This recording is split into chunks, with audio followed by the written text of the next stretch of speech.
Je vais recommencer de fait. Alors, je vais vous présenter des femmes illustres dans le monde de l'informatique sur plusieurs étapes.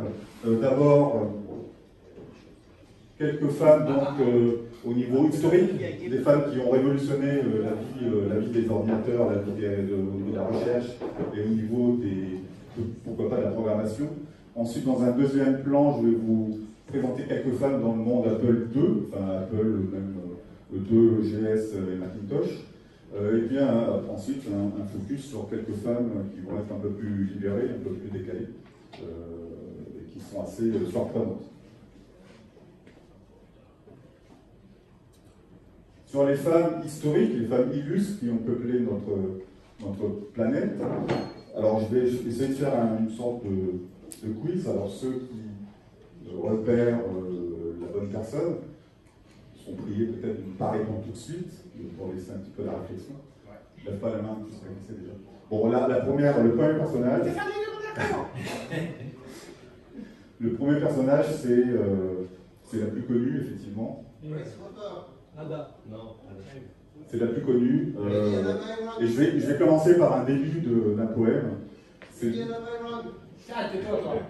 le poème d'un père à sa fille. Est-ce que je peux réciter les 2 premières lignes au moins? Crois-tu donc que j'ai vu sans m'émouvoir tes beaux yeux baignés de larmes, nous supplier de rester, que j'ai été sourd à tes soupirs qui en disaient plus que des paroles n'auraient pu en dire? Et ainsi de suite, je ne vais pas tout lire. Mais... Donc c'est le poème de Lord Byron à sa fille.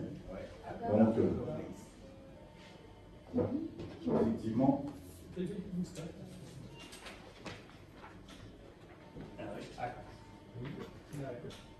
Elle faisait quoi de l'Apple II?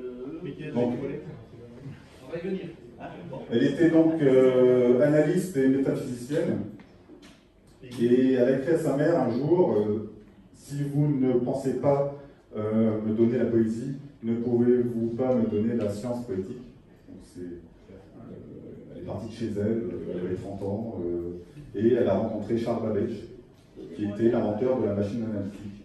Et en fait, elle a développé le support, on va dire, des cartes perforées. Elle a créé en fait le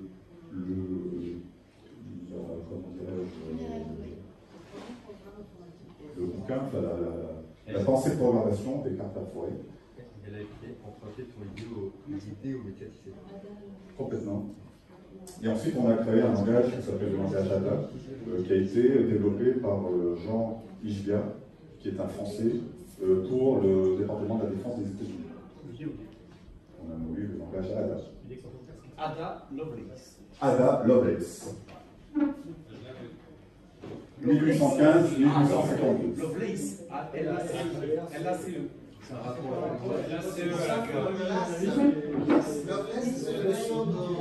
c'est pas mais il est au c'est sans amour. C'est sans amour. J'écris pas L-A-C-E. Sans amour. C'est L-A-C-E, oui. Ah bah bravo. On cherche avec ça. Une main sur le clavier. C'est dur là.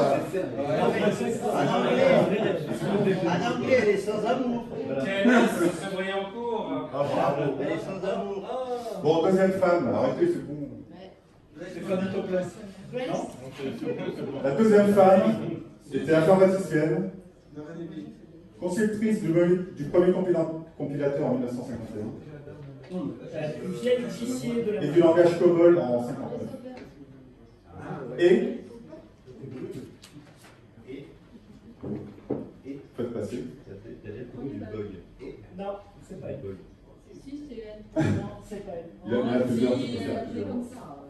Ça existait avant dans l'électromécanique. C'est un extrait de son carnet de notes.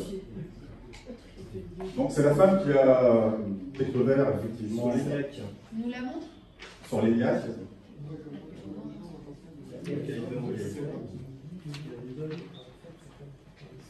Voilà, Grace Hooper.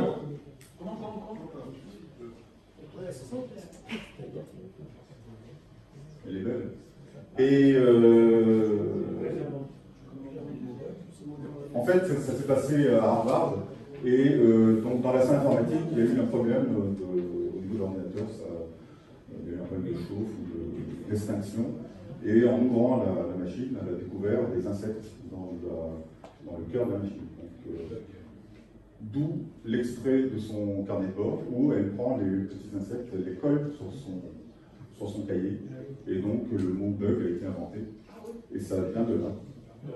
C'est beaucoup plus vieux. C'est une réutilisation du truc. La vraie histoire, c'est pas celle-ci, mais dans l'imaginaire qui va dans le bon sens et dans ce merveilleux visage, on va rester là-dessus. Le mot date en fait des premiers centraux téléphoniques à relais. Effectivement, j'ai vu ça aussi. J'ai vu ça aussi. Mais ça me semblait bien de lui attribuer cette idée, enfin cette découverte.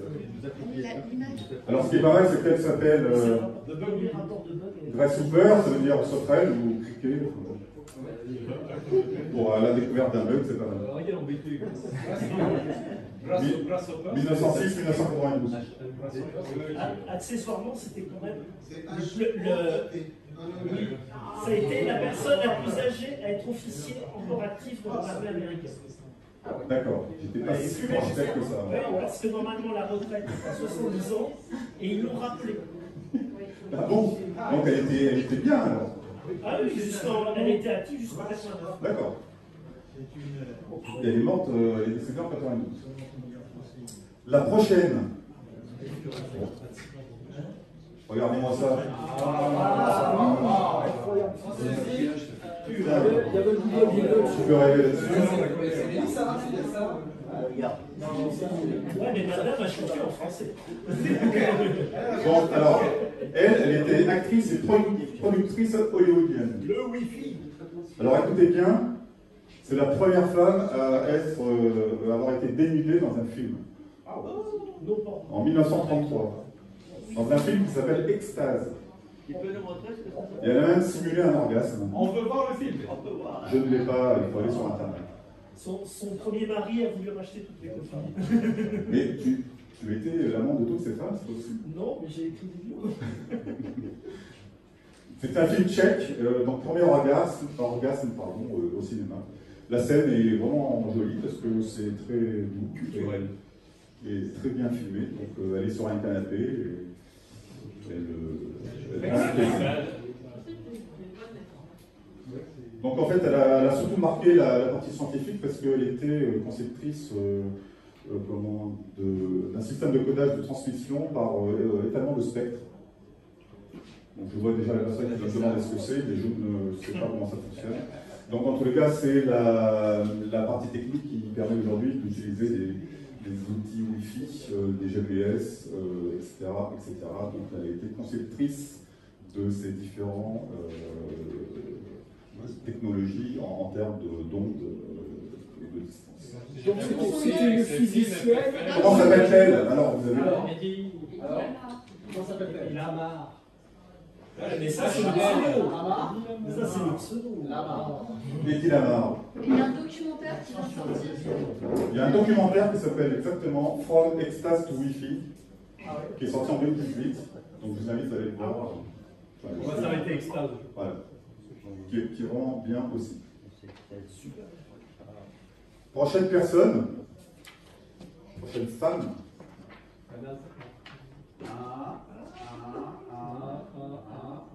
Je vais l'afficher sur le... T'as que des canons quand même. C'est Madeleine. Alors, est-ce que l'image est...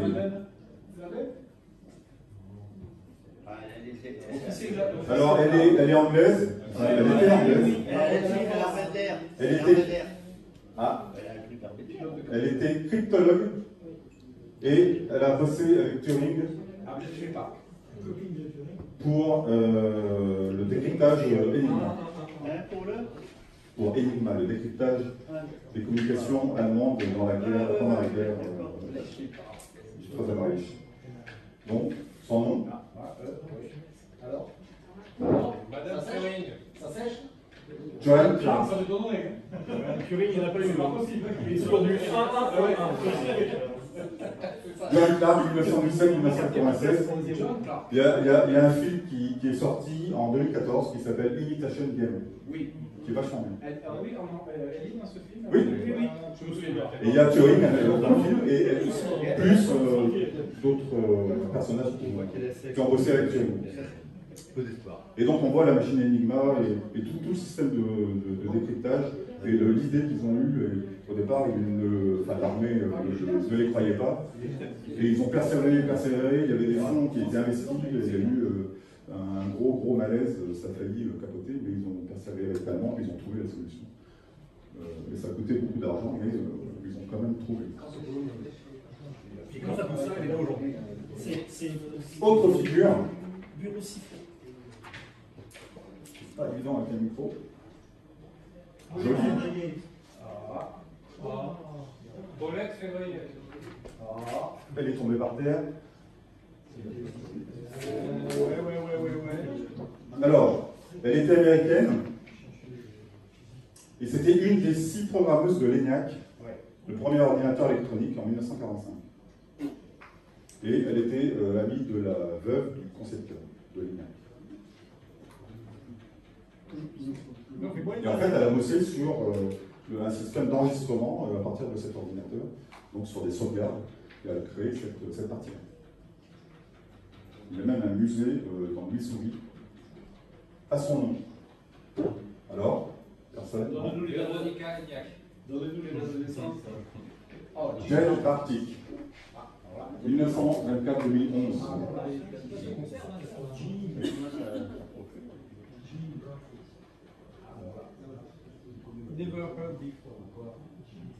Dernière femme un petit peu historique et importante en ce moment.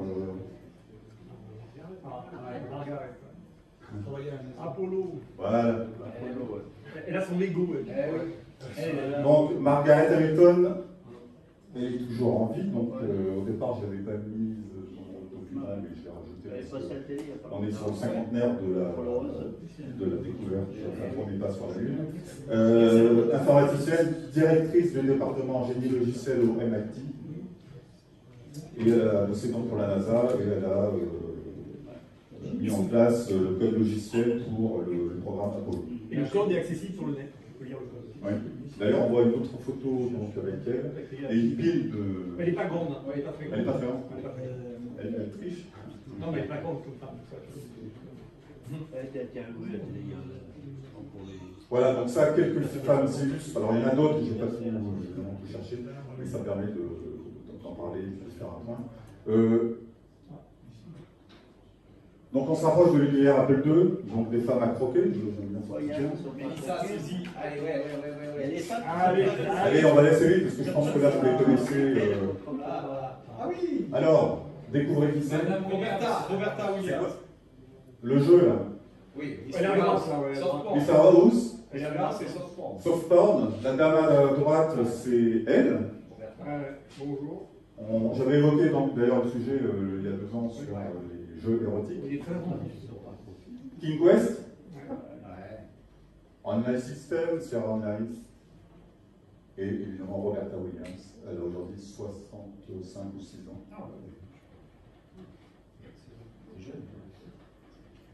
Autre figure. Est-ce que ça vous dit quelque chose? C'est elle qui a fait le design des écrans de Macintosh. Elle a fait le design des icônes. Ah oui. Le pinceau. Susan Kern. La petite main.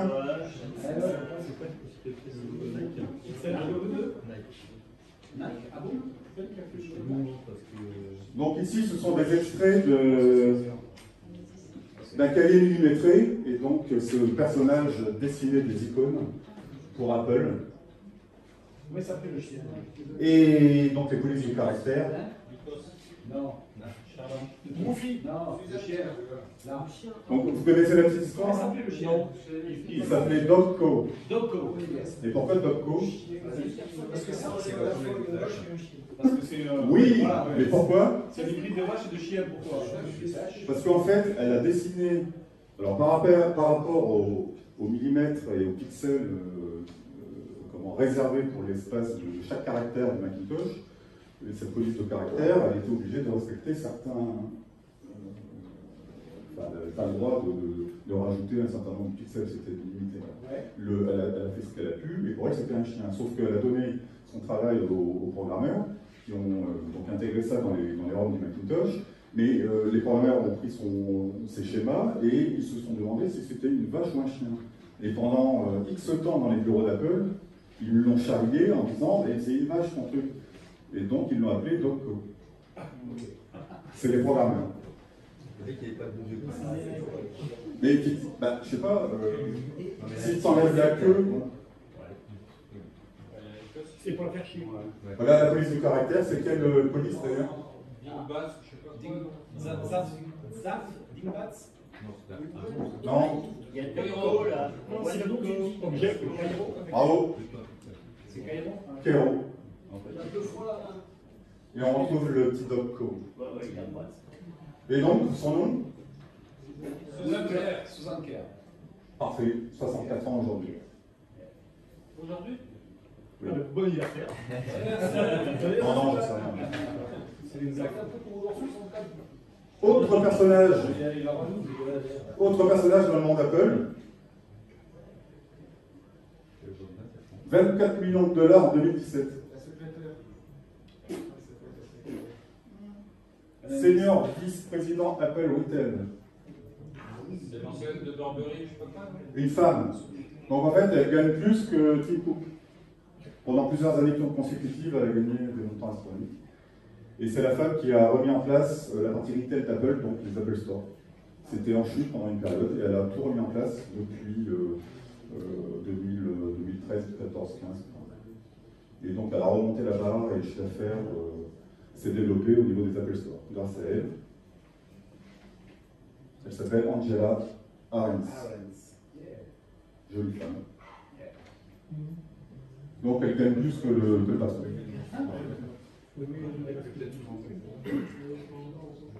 J'ai pas dit qu'elle couchait avec lui.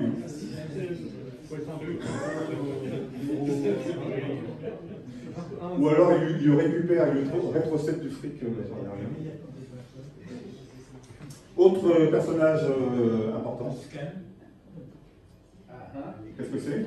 Locksmith. Presque. Le Locksmith. Hyperpop. Hyperbole. Ah oui. Sculpture et peinture. D'accord. Ouais. C'est une Française. Elle a créé des bouquins, les clés pour Apple II, donc il y a toute une série de bouquins. Nicole Bréopoulic, effectivement, une Française, 1944, elle est décédée en 2012. Antoine avait fait Un gâteau chez elle. Oui, aussi. Ah non, c'est chez Mathieu. Et elle en a parlé pendant un festival Apple II il y a quelques temps. Tu racontais sa vie et son expérience. C'était très intéressant. Autre personnage, un personnage français, une femme française. Alors je vais vous lire ce petit poème. Ni-aube, ni crépuscule, l'entrée dans le monde nouveau est instantanée. Hier était différent, nous ne le savons plus, nous sommes aujourd'hui. Qui est-ce? Je sais. Césure et Valentine? Oui. D'accord, je sais parce que c'est la... Césure. D'accord. C'est la première ligne de la page que j'ai faite sur elle. Madeleine. Ah, Madeleine.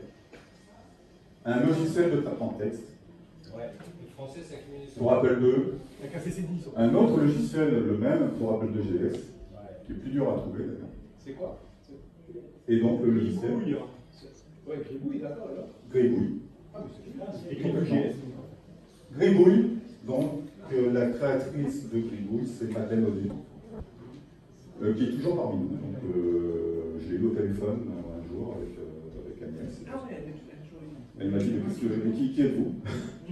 comment? Je lui ai dit, écoutez, j'ai rêvé de vous quand j'avais 20 ans. Je suis un gribouille. Elle m'a dit, vous êtes fou, monsieur? Je lui ai dit, non, j'ai vraiment rêvé de vous, vous étiez une idole pour moi, et je voudrais vous inviter au festival Apple II. Elle a raccroché. Elle me dit, non, elle a tenu le choc. Et je lui dis, si, je suis vraiment quelqu'un de sérieux. Et on organise un festival pour les passionnés d'Apple II. Et venez pour nous raconter votre expérience. Elle m'a dit, je suis trop âgé, je ne peux pas me déplacer, c'est compliqué. Bon. Et on a discuté plusieurs minutes, c'était vraiment sympa. Et toi, tu l'avais rencontré, Antoine? Oui, plusieurs fois en Oui. fait. Parce que j'avais commencé par écrire son adresse postale qu'il y avait sur Gribouille. Et elle avait reçu les courriers, mais elle n'avait jamais répondu. J'avais fini par l'appeler. Et donc elle est toujours en bonne santé, elle est très active. Et en fait, elle n'aimait pas Apple Writer 2 qui gérait mal la césure. Et donc elle a réécrit un peu Apple Writer 2, elle en a parlé à Apple et Apple lui a conseillé de vendre, d'éditer son propre logiciel de traitement de texte qui est devenu Gribouille.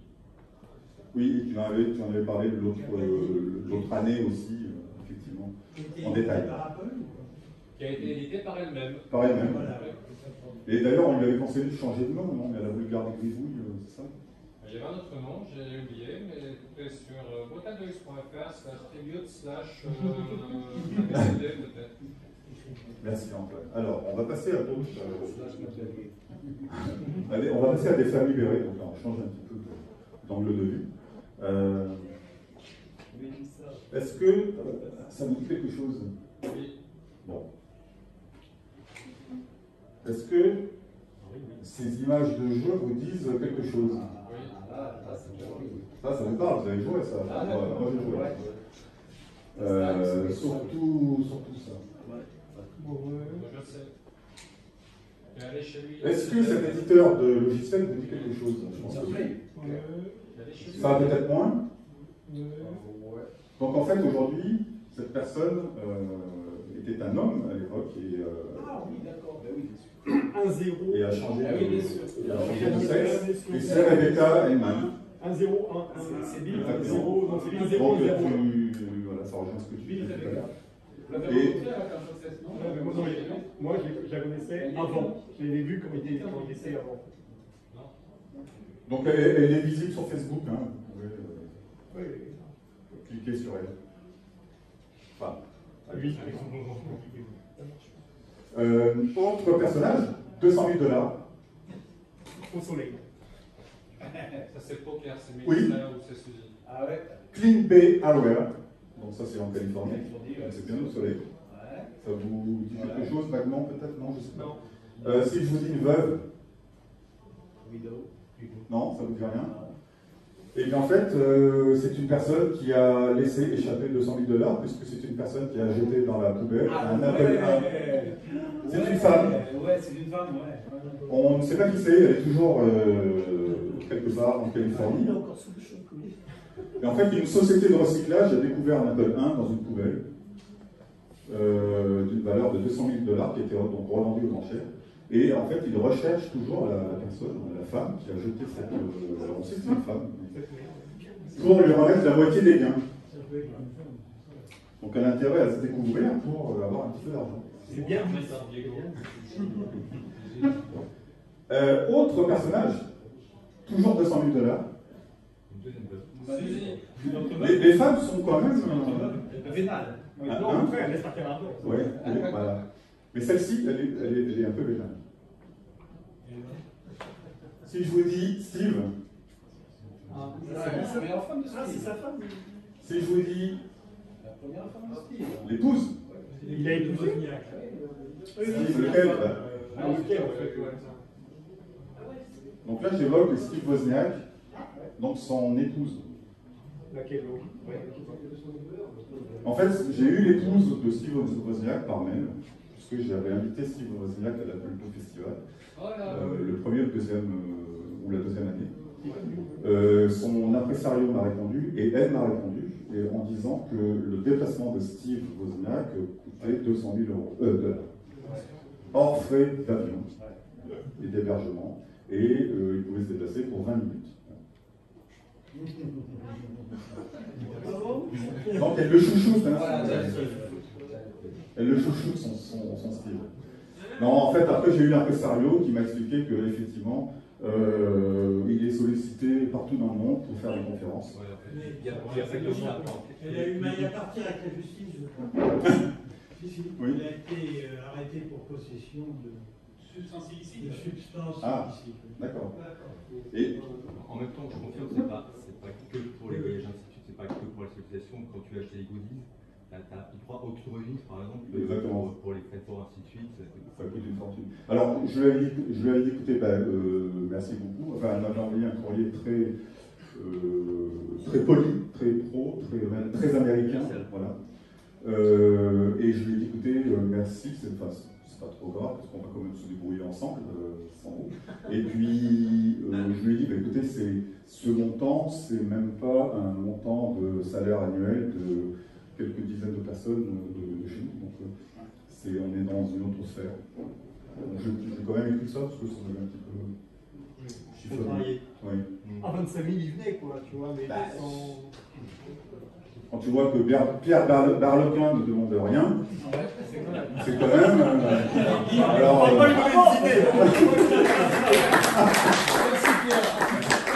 et entre 0 et 200 000... il y a un 2. Est-ce que tu lui as dit? Est-ce que je lui ai dit? Oui. Non, pas ça. Que je venais pour rien. J'ai cité ton nom dans mon mail, et je lui ai dit qu'il y a Pierre Barlequin et Jean-Louis Le Breton qui viennent. C'était la première année, effectivement.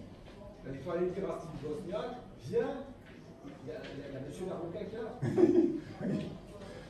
Et pour terminer, donc j'avais repris ça aussi parce que cette affiche était intéressante. Donc on a évoqué Et tu la connais? Alors cette femme, je connais la pomme, mais pas la femme. C'est surtout le regard qu'on peut avoir sur cette affiche. On a déjà évoqué l'avant-hier quelques idées sur l'affiche, mais effectivement, moi je voulais apporter un peu mon sentiment. Il y a des choses qui me choquent et il y a des choses qui me choquent moins. Ce qui me choque, c'est le gars qui travaille sur un ordinateur non branché, sans lecteur de disquette ou de cassette, avec un schéma professionnel, sur lequel il n'y a même pas d'abscisse aux ordonnées. Il lit des courbes qui n'ont aucun sens. Donc, il a l'air de bien travailler, mais dans le vide. Il est gaucher. Et comment tu sais qu'il n'est pas branché, on ne voit pas les cachets à carte. franchement, regarde. L'étoile disquette est à gauche. Il n'est même pas allumé. Là. Ah oui. D'ailleurs, on ne voit même pas le plot. C'est là la puissance du truc, tu vois. Non, mais il n'y a rien. C'est un écran qui n'amène à rien. Donc l'homme est débile en fait. D'accord. Enfin moi c'est mon analyse. La femme, alors la femme, c'est pyramidal. Vous voyez, l'homme est en bas avec sa machine, il s'enferme. Il est là, il est prostré. Enfin, il est au pied de sa machine. Il est comme un jouet. Et la femme, c'est pyramidal, la femme est en haut, elle le surveille. D'ailleurs, on ne sait pas si elle surveille l'ordinateur ou si elle reluque le mail. Elle le couvre, oui, mais elle le materne, on ne sait pas trop. C'est un triptyque, la Vierge et l'enfant. C'est compliqué. Et ensuite, regardez où elle est. Elle observe, si elle tourne la tête, elle observe le monde, elle est ouverte vers ailleurs. Et c'est une fenêtre Windows. D'accord. Donc lui c'est un con en fait, il reste enfermé et elle va pouvoir s'échapper et puis avoir la vue de l'aigle. C'est l'expérience de venir dans la même pièce. Attends, elle appelle pour faire la vaisselle et avec les conneries, elle vient bosser. Mais elle ne fait rien du tout, elle coupe 3 tomates. Mais en même temps, Non, c'est des pommes. C'est un leurre cette femme. Donc le pouvoir il est là, tu vois, c'est la fenêtre, l'ouverture, l'esprit. Tu as su quel est le slogan qui était écrit en dessous? Oui. Qui était « Épousez un programmeur, vous serez libre ».